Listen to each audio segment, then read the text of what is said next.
दोस्तों, जब किसी भी व्यक्ति के ऊपर फर्जी मुकदमा लिखा जाता है तो माना अगर वो निर्दोष है तो ट्रायल जब चलेगा कोर्ट का तो उसमें वो बाइज्जत बरी हो जाएगा। लेकिन ये जो ट्रायल इंडियन कोर्ट के ट्रायल्स जो चलते हैं ये बरसों चलते हैं, 10-10 साल, 15-15 साल, 20-20 साल, 5 साल।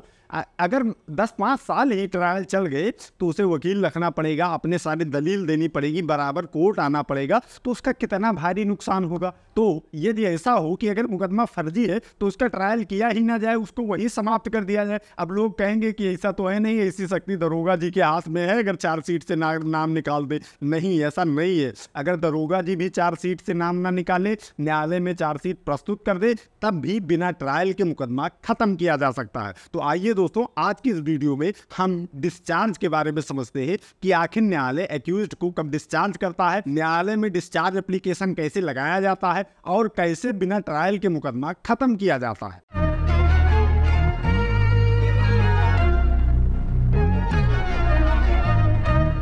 दोस्तों, जब कोई भी मुकदमा पंजीकृत किया जाता है तो उसके बाद में अनुसंधान होता है, विवेचना होता है, जिसे कि पुलिस अधिकारी करता है।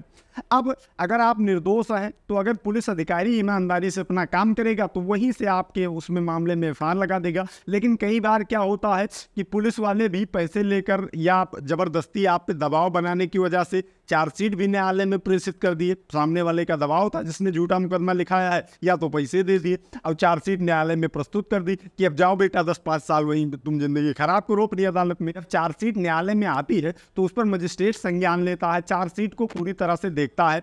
इसके बाद में अगर संज्ञान ले लिया, पर संज्ञान ले लिया, इसके बाद में आता है मौका आपके आरोप बनने का। तो आरोप बनने से पहले आपके पास एक चांस होता है कि आप डिस्चार्ज एप्लीकेशन मूव कर सके। अगर मजिस्ट्रेट ट्रायल का आपका मामला है, जो छोटा मोटा मामला है वो मजिस्ट्रेट ट्रायल है, तो उसमें सीआरपीसी की धारा 239 के अंतर्गत आप डिस्चार्ज एप्लीकेशन मूव कर सकते हैं। और अगर सेशन ट्रायल का मामला है तो उसमें सीआरपीसी की धारा 227 के अंतर्गत आप एक डिस्चार्ज एप्लीकेशन मूव कर सकते हैं। अब इसमें मूव कैसे करना है, जैसे आपके खिलाफ अगर फर्जी मुकदमा लिखा गया है तो आपके पास सारे साक्ष्य एविडेंस होंगे। इसके बाद में पुलिस ने जो विवेचना करके झूठा आरोप आप पर मिला है चार्जशीट में, उसमें भी कमियां आपको दिखेंगी। चूंकि आप निर्दोष हैं, आपके पास सारे सबूत है, सारे सबूत इकट्ठा कीजिए, पुलिस की चार्जशीट की कमियां जो हैं उसको ढूंढिए। इसके बाद में एक अपना बढ़िया से डिस्चार्ज एप्लीकेशन तैयार कीजिए। मजिस्ट्रेट का ट्रायल है तो मजिस्ट्रेट न्यायालय में, या सेशन ट्रायल है तो सेशन न्यायालय में डिस्चार्ज एप्लीकेशन मूव कीजिए। अगर आप जज साहब को कन्विंस कर ले जाते हैं कि प्रथम दृष्टया ये मामला बनता ही नहीं है, इस पर चार्ज फ्रेम ही नहीं होना चाहिए हमारे खिलाफ, तो वहीं से जज साहब आपको डिस्चार्ज कर देंगे। लेकिन सच्चाई ये है कि ज़्यादातर मामलों में निचली अदालतें डिस्चार्ज करती नहीं है, क्योंकि वो लीक पर चलकर ही काम करना चाहती है, वो लीक से हटकर कोई काम करना नहीं चाहती है। इस समय की स्थिति ये है। अगर निचली अदालत आपको मामले से डिस्चार्ज नहीं करती है तो इसमें आपके पास एक रेमेडी रिवीजन की भी होती है, अपील की भी होती है।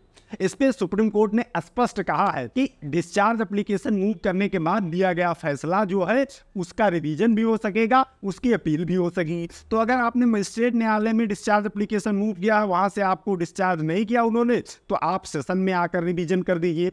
अगर आप सेशन न्यायालय में अपना डिस्चार्ज एप्लीकेशन मूव किए थे लेकिन आपको डिस्चार्ज नहीं किया गया तो आप उसको लेकर हाई कोर्ट चले जाइए। अगर ये मजिस्ट्रेट वाला सेशन से भी अलाउ नहीं होता तो हाई कोर्ट चले जाइए, सुप्रीम कोर्ट चले जाइए। आपके पास अपील और रिवीजन का पूरा अधिकार होता है। तो दोस्तों, अगर आपके ऊपर कोई भी फर्जी मुकदमा लिखाया गया है और चार्जशीट भी न्यायालय में आ गई है, तब भी आपको अपनी हिम्मत नहीं हारनी है। आपको डिस्चार्ज एप्लीकेशन मूव करना है। अगर आपके पास इतना सफिशिएंट एविडेंस है कि आपने जो पुलिस ने चार्जशीट लगाई है उसको आप गलत साबित कर सकते हैं, तो आपका डिस्चार्ज हो ही जाता है। अगर डिस्चार्ज ज़्यादातर ऊपरी अदालतों में आप जाएंगे, एविडेंस दिखाएंगे, आपका डिस्चार्ज हो जाएगा। आप ट्रायल जो 10-15 साल झेलने वाले थे इससे बच जाएंगे, वहीं से आपको डिस्चार्ज कर दिया जाएगा, वहीं से आपका मुकदमा खत्म हो जाएगा। तो दोस्तों, उम्मीद करता हूँ कि वीडियो आप सभी के लिए नॉलेजेबल रहा होगा। तो आज की इस वीडियो में इतना ही। मिलते हैं अगली प्रॉब्लम सॉल्विंग वीडियो में। तब तक आप सभी लोग अपने स्वास्थ्य का ख्याल रखिए। कानून की जानकारी, अपने अधिकारों की जानकारी इस चैनल के माध्यम से लेते रहिए। मामलों से बच के रहिए। I love you all. जय हिंद, जय भारत।